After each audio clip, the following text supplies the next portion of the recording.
Mark Hutton, University of Maine Cooperative Extension Vegetable Specialist, and today we're going to talk about staking individual tomato plants. Now this is something that many home gardeners will do. We're going to prune our plants to a single stem by removing the suckers.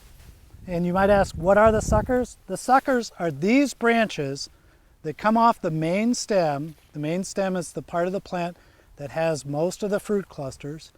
You'll see that they will sometimes have a fruit cluster, but it's much weaker than the main stem. And so the fruit quality that you get off these suckers just isn't going to be as good.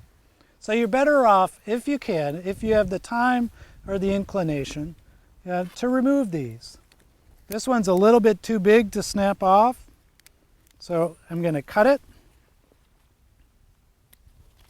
Very simply, you don't want to damage the plant when you pull these off. So how are we going to tie these to our stakes? Well, you can see here I'm using strips of rag. It's a soft cloth. We don't want to use string. This is an old t-shirt. It's a little bit stretchy. Other things that work really well are old nylons or pantyhose because they're not going to rot. What you want to stay away from is some sort of string that may eventually cut the plant. When we tie the plant, we're going to take our tie around the plant, make a small loop in it before we tie it to our stake.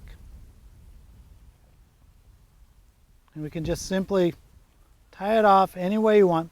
Now that loop is to keep it from sliding up and down on the stem and abrading the stem.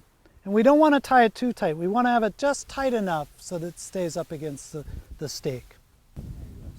So staking individual tomato plants is something that you're going to want to do just with the indeterminate varieties of tomatoes, so the beefsteak types of tomatoes. It's a little bit labor intensive to do with the wild growing small cherry tomatoes, things like that. And for the determinate or bush plants, this isn't going to be a very effective way to stake them. If you just have a few plants, this is a perfectly acceptable way to go. If you're growing more tomato plants, I would suggest that perhaps you look at using the basket weave or the trellising cable trellis system.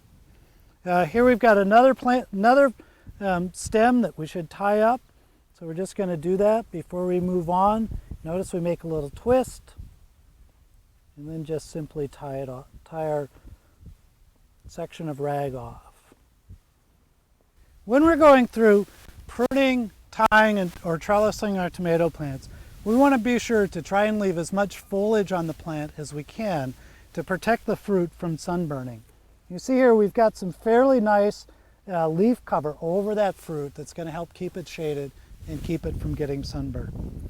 As we start to work up the plant and the fruits start to mature and we're harvesting further and further up the plant, we can start removing or de-leafing those lower leaves, anything below the last ripening fruit cluster.